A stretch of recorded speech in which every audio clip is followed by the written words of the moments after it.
My name is Alice Ford, and I'm 88. Aren't I 88? And I was born in, well, actually it's called Lizard Bump, but on the birth certificate it's Bryce, B-R-Y-C-E. And I was born on my father's farm. My mother was one of the best mothers as far as, because we lived on a farm and was very poor, but she was bottling fruit. When the peddlers come, you know, she'd get the fruit and bottle it. We had a basement, and we practically ate out of the basement. You know, in the early days, you had the scrub boards, you know, and you know, they'd have a fire with a big tub in it, and you know, she washed by hand, and then later, you know, they got a washer, you know, a wringer washer, but she was a very, very good housekeeper, and we never went hungry. We never, you know, for breakfast, if, you know, she'd make, they called it milk toast because she made homemade bread, and she'd slice the bread and toast it in the wood-burning stove, and we'd put it in the plate, and you'd pour milk on it and either put sugar on it or salt and pepper and butter. But we always had food, you know, like fried potatoes or always bottled fruit, you know. But she was just very neat, and she liked things, you know, organized, and she was a really good mother, and she wasn't like a huggy mother. Maybe they didn't in those days. You know, that's one thing I wished I could go back and talk to my grandmother or my mother. There's lots of questions I would like to ask them. Every Saturday she did the washing, and she cooked pinto beans and made light bread. And that was her Saturday, you know, her Saturday thing. She kind of was a routine woman, but she was we had a very good, as far as a caregiver mother, she was the best. Every time I had a baby, she was there for me, you know, to help me with and a period when I had lost a baby, and she came all the way out to California, you know, and got my little girl. And after my father died, she would come to Mesa, but she always brought food, you know, something that she had made, and she was a good cook. You know, she was just a really good cook, but what I always remember about my mother is the fact it was just that she was always working, always busy. But you know, there's nothing particularly that stands out like a memory. You know, when we lived in Australia, they came down there to see us, and it was so much fun having her there for.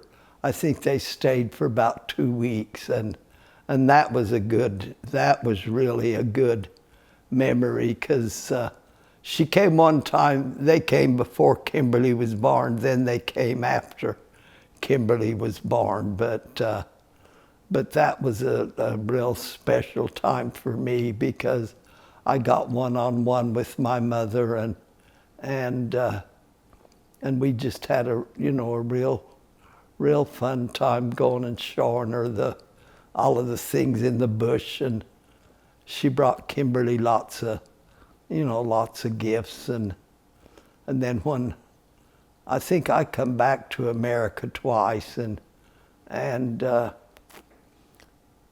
one time before Kimberly was born, I came back, and she had me and her made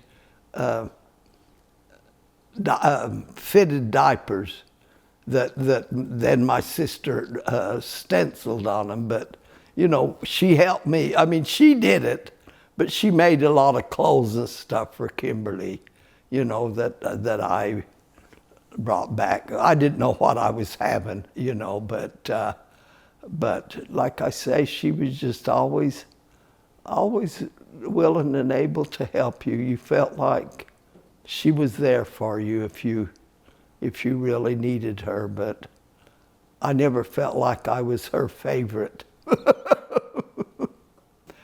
My father was a farmer, and his father was a farmer, and he would work from daylight till dark, really, and the only day he took off was, you know, Sunday, and but he was just and he would and I remember every Christmas we would have to take the toys in and show him he was in bed. Well, he always claimed he had the flu, but now looking back, I think he was tired.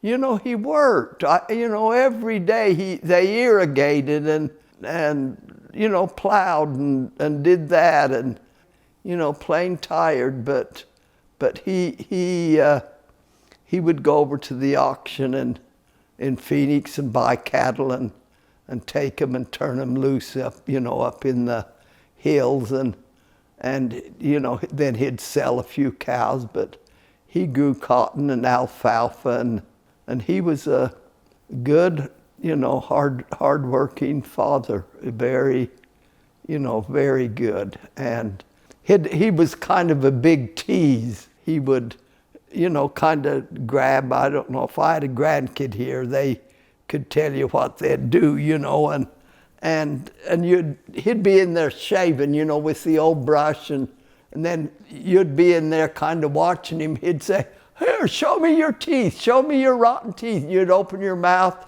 and he'd stick that shaving brush, you know, in your mouth, you know, and he'd say, you know, "Take your finger and, you know, I've got your finger, you know, you're tied up." Or he loved the kids, and he worked very hard for his family. And even after he got older and could quit farming, he'd go out and get in his pickup and drive around the farm, and then melanoma finally got him, and he left us way too soon, you know, and that. But he was, you know, he was a good father, and he loved his family.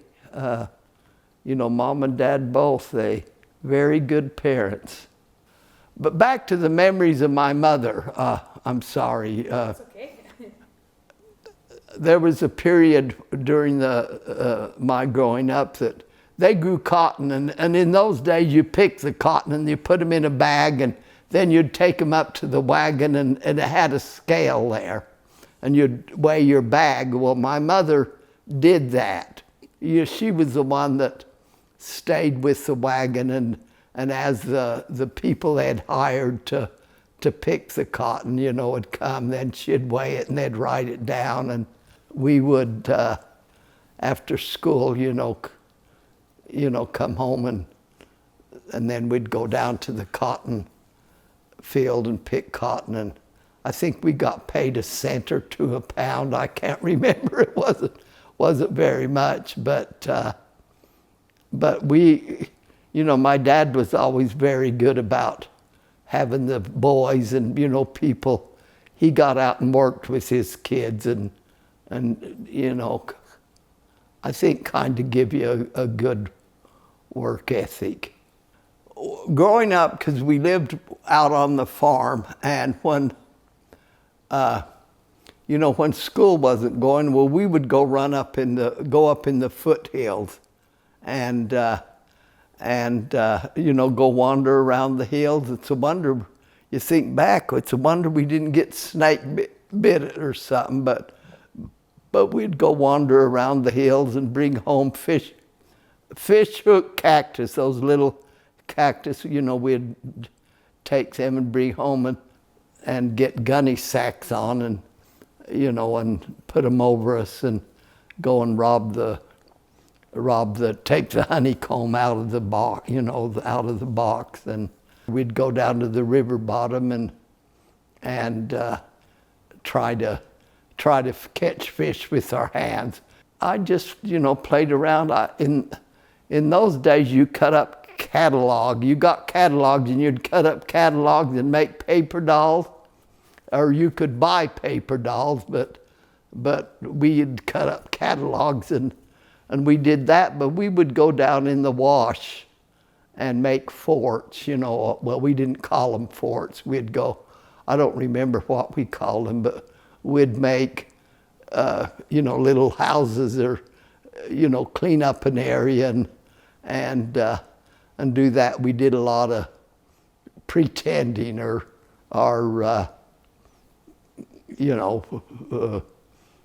that. And we, every Christmas I got a doll. I love dolls, and I played with them, but you just kind of kept busy. You wasn't bored, but then you had they always had a garden. And you'd work in at times you'd be working in the garden. And then we had chickens and pigs.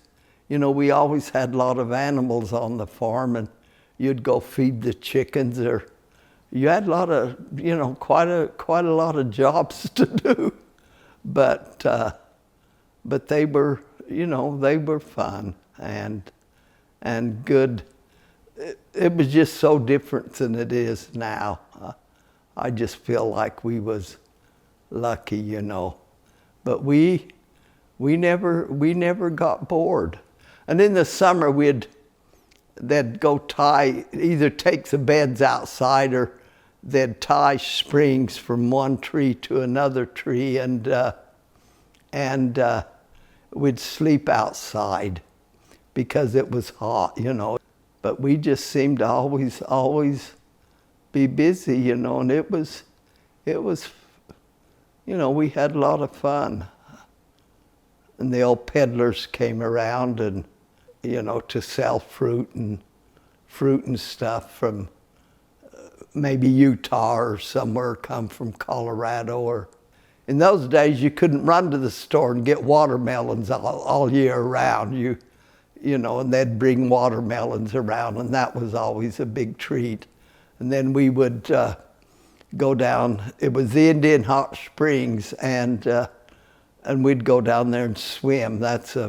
I don't know what it's doing these days, but in those days they had a kind of a hotel there, but you paid admission, and you'd go in there, and it's a warm spring, but it was a big swimming pool, and we'd go out down there probably once a week and have a party. The family would go, and Mom would take some food, and they had what was called the family night movie, and you paid so much a month, and every week you would go over to Pima, the town about 3 miles away or so, and the family night movie. But you could take a nickel and go next door to the drugstore, and you could get lots of candy for a nickel or a dime, and we would get candy, and that was a big treat that to the whole family would get in the car and go to the family night movie and see Don Redberry and Roy Rogers and Gene Autry and Hopalong Cassidy and all of those people. They was our favorite. And one time Don Redberry came to the movie theater. We got to see Don Redberry, but they were fun days, fun days. Oh, World War II, oh yeah. I remember coming out of church.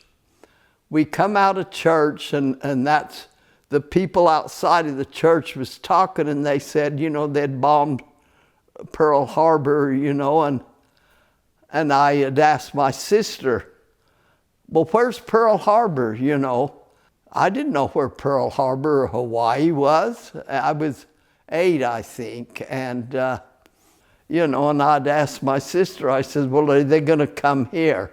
Are they going to come and bomb me, People all put, that had a boy in the service, in the window put a star. You had the kind of the little banner with a star on it. You was but we collected scrap metal, and they did the rationing. Your food was rationing.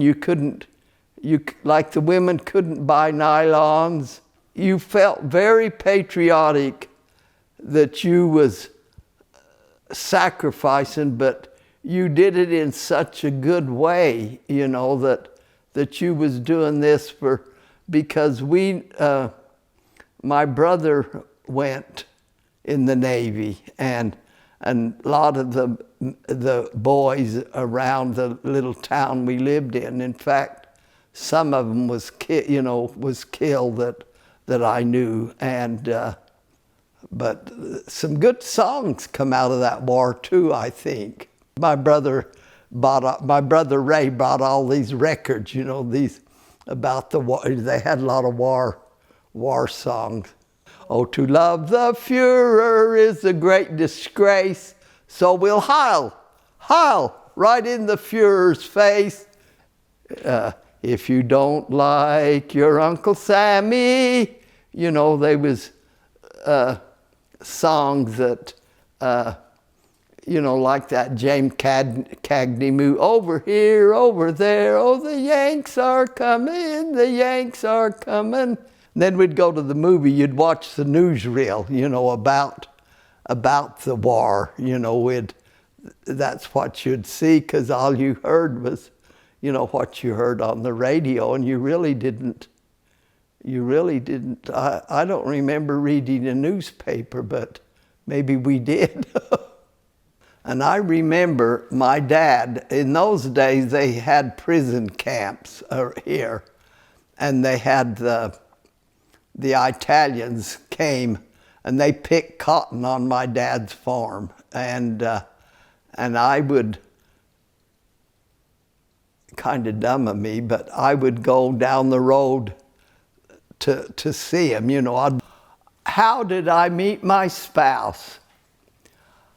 Well, I had a girlfriend named Shirley, and my husband was her boyfriend, and they was in fact, they was really rather serious, and I don't know what happened that they broke up, but he then started going with me to make her jealous.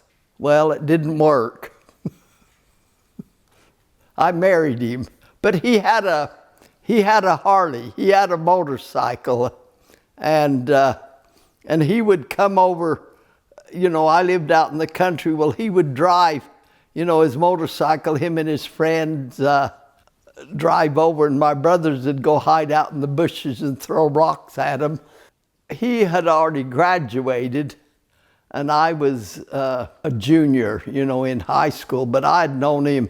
I had went on double dates with my husband, with my girlfriend and my husband, and then me and my date. And my husband likes to eat, but my mother, like I say, on Saturday she made pinto beans and light bread.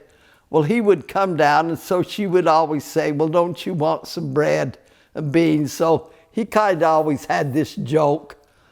Oh, I married her because her mother, he'll tell my mother, that's why I married her, is because you make good light bread and beans, but some reason, we just stayed together. And do you want to hear how we got engaged? Well, he come down, kind of in those days, you got class rings, high school rings, and so the girl would get the boy's ring, I'm going steady, because you had his ring, and so I had his ring, his class ring, and he come down, and I was in the kitchen, and he said, I want my ring back. Well, no, I decided I don't want you to have that anymore. And then pretty soon he pulled this little box out of his pocket and says, well, I want you to have this.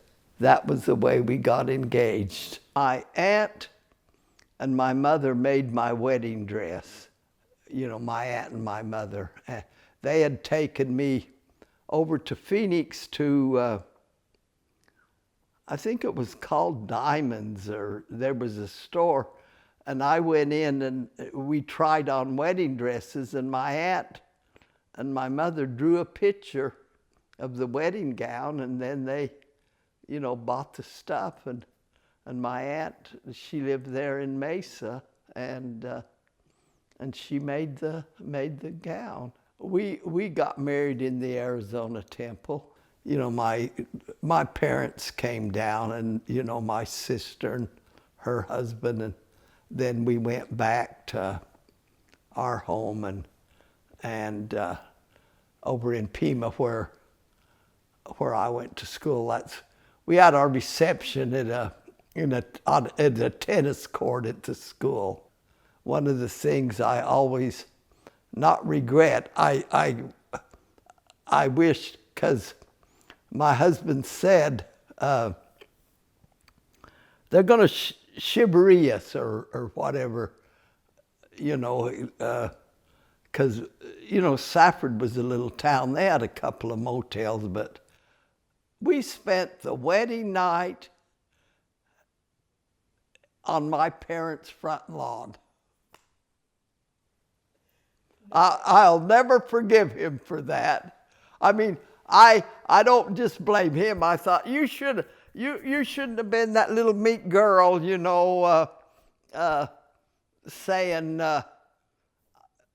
oh, that's okay, I understand, But then the next morning we got up and went. My brother him and his wife lived in San Diego, and we drove to San Diego and had our honeymoon there. And I went to the beach, and believe it or not, I got horrible sunburn. It was so bad I could hardly wear clothes. It hurt to wear clothes. And so we came home. We drove straight home. When we married, all he liked to eat was hamburgers, egg and onion sandwiches, and beans and bread. He loved bread. He was a big bread eater. Because one time I cooked a meal, and I'd had chicken, and I think made sweet potatoes and that. And he said to me, he says, I don't like vegetables. You should have married my brother, because he likes vegetables. Seth, why did you do that for? But before he died, he was eating everything. He loved vegetables. He did that. But we would go on dates. We'd go to drive-in. a little cafe thing, and and get hamburgers and that. But there wasn't a lot. You didn't do like a lot. Kind of a boring courtship. I got married and I was only 17, but my husband had told my parents, she'll go to high school, when school, I lived in we had moved to a different town away from the school I was going to, and, the day school started, he got up and he says, you're going to school. And I went to school and I graduated and I was married, But we had a hard time getting pregnant. I got married when I was 17, and I just couldn't seem to get pregnant. And he got drafted into the Marines, and he had said,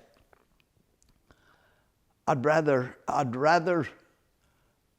fight in water. I'd rather fight in water than in mud, And so he joined the Navy because he didn't want to go to the Marines. And he joined the Navy you had to join for 4 years. Whereas if you went with the Marines, it was only 2 years. But after he got drafted, then I found out I was pregnant. So when he went to boot camp in San Diego, I was pregnant. While he was in boot camp, one of the ladies in our community, her son was in boot camp also in San Diego. And so she was going out to see her son. And so I rode out with her to San Diego, and I stayed there. I lived in Hotel San Diego, and I wonder to this very day how much that was. How much did that cost? Because one time we was driving back through there, and I said, oh, let's go stay there. Well, it was something like $100 or something a night, and I'm thinking, I was living on the allotment that the government give you, as a wife. And, but anyway, I was able to, and I went and lived with his company commander, and they had a daughter that, I think that's why they did it, is she had a little baby and was living with them, and I guess they felt like I kept her I don't know. But anyway, I got to live with them for a little while, and when he graduated from boot camp, I was able to see him, but then he had got stationed on a ship, the USS Piedmont, and it was going to Japan, and so I went home, and lived with my parents. That was in Pima. Well, in order to get medical through the government, I had to go to Williams Air Force Base, and we would do the trip down to Mesa to see the doctor. And then probably about a month before I was due, well, I lived in Gilbert.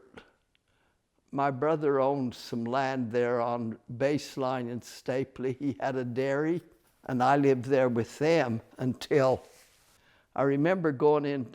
I was laying there, and I thought, I got to go to the bathroom. I'd get up and go to kind of had this feeling. I'd go to the bathroom, and I'd go back to bed, and then in 30 minutes or an hour, that feeling came back, and I would go into the bathroom. Well, pretty soon then that feeling came, but it never went away. Well, my brother was out milking. It was in the middle of the night. It was about 4 in the morning.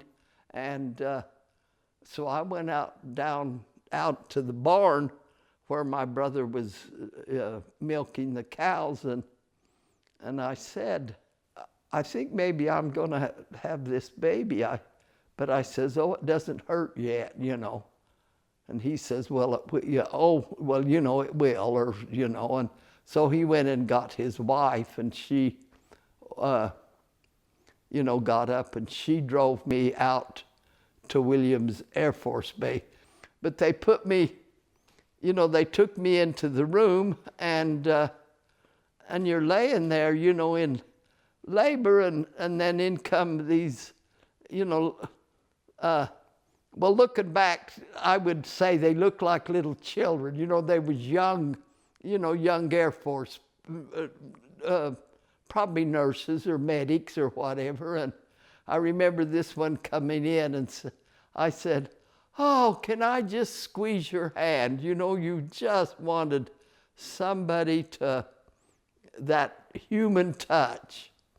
And so he did, I sat there and squeezed his hand, but then they took me, into the delivery room, and she was born, and it was a girl. And my husband was in Japan. Well, in those days, there's no quickie stuff. They notified the Red Cross, and then the Red Cross notified him, and so it took then by the time he wrote an aerogram back to me, it took, weeks, you know what I mean? And what did he say to me? He said, thanks for making it a girl. Because he had no sisters. His brother had boys, and Seth was so happy that he had a daughter. And then later, our second child, I miscarried, and that was, I was living at that time in San Diego, but I had started passing blood, and so he drove me to the Naval Hospital there in San Diego, there by the zoo. It's in that area, but he drove me there, and I was in the hospital a couple of days, and they was trying to, keep me from going into labor, but I went into labor anyway, and had a baby girl, but it died, a few hours after she was born, and that was hard. And that's one time when my mother flew out. In those days, it wasn't common to fly. You didn't jump on a plane, but she flew out to San Diego and got Carrie, my first little girl. Carrie was about 2.5, and 53, 54. Yeah, she was just not 2 yet, and she took her to home. And husband and I was what was called RH factor, and we was RH factor. So when I had my third daughter, that's when you had to go get a blood test every time you went. They'd take my blood, because it was something about your blood and your husband's blood wasn't compatible. I don't understand it now. Trying to look back, I'm thinking, I need to tell one of my grandkids, get on the electronic highway and tell Grandma more, because you don't hear about it anymore. Yeah. My mother came out to San Diego early, about a week. I hadn't gone into labor or anything, but she, here comes my mother, and she can only stay a week. Well, I wasn't in labor or anything, so that, my mother came, and the next day we went to the beach, and I walked up and down the beach.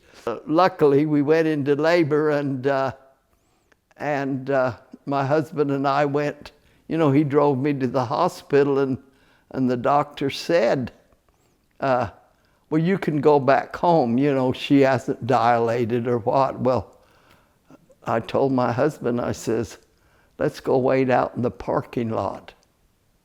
I says, I'm not going home, because I'd had my first one, so quick for my first one. And so we stayed out in the parking lot, and so when we go back in, the doctor says, oh, don't push, I'm thinking, she was born, and it was a girl, so we had like 3 girls, and when we had our fourth one, well, everything went, it went okay. At that time, I went to a gynecologist. I had a real doctor, and that time we had a boy, and that was nice. But Michael was special needs, but we had our boy, and he's now passed. He passed a couple of years ago, but then we go to Australia.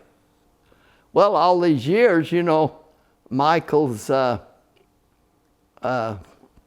he was born in 55. Well, Kim was born in 71.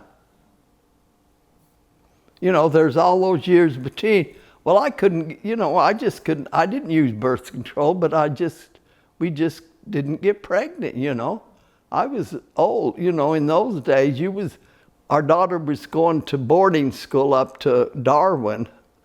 I flew up there, take her to, something and spend a few days with her. And when I come back home, well, I kind of was sick, but I blamed it on the food. I thought, keep being sick. So I go down to Dr. Fred, and he, in those days, they did what was called a rabbit test. Well, they'd send urine and something, and then the rabbit dies. Now, I could be wrong, but he says, well, the rabbit died, you're pregnant. And there's my husband, working, and I drive out there, and I says, I'm pregnant. How did you get that way? Because it had been, we both, this old man and this old woman. Do you want to know how Kimberly was born? I was passing blood, so I go to the doctor, and he looks at me and he says, maybe the afterbirth's coming. Before the baby, the afterbirth, And he said, if that be the case, you could die, and the baby too, And he says, we're going to take you over to Windham, which was about 60 miles away, because they had a gynecologist at that hospital. They put me in the ambulance, and now it wasn't an ambulance like you see today. It was more like one of those vans with no windows in it, that years ago, like bread truck. But they put me in it, and all the way there, I was thinking, and I just said,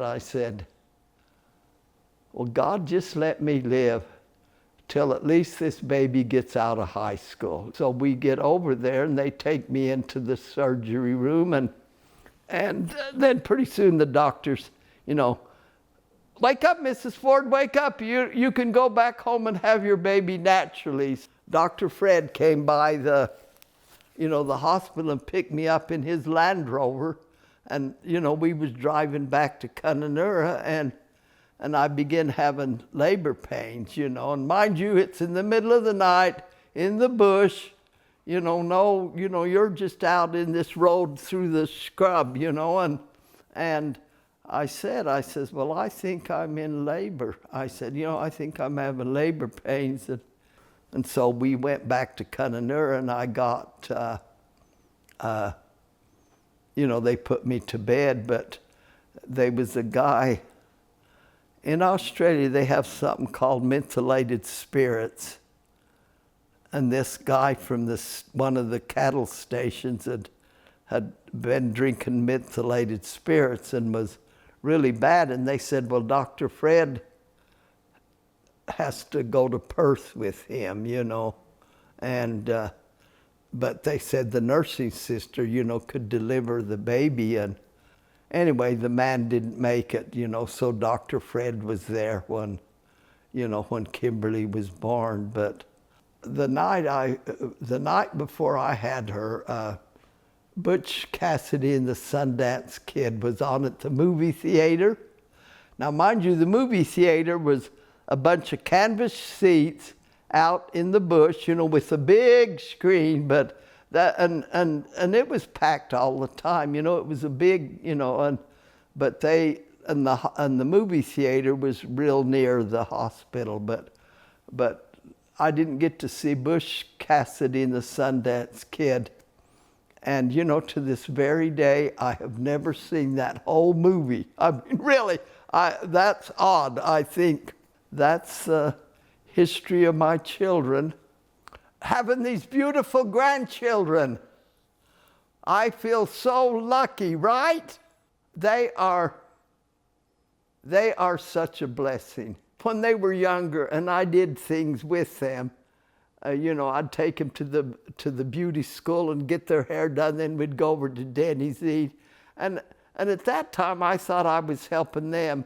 But looking back, they got me through some hard times. That was when I'd lost my husband, and I was still in my 70s when I lost him, and they helped me. And that's what I think is just my children, my family. They are so important to me. There's not enough love in the world to really tell them how special they are to me.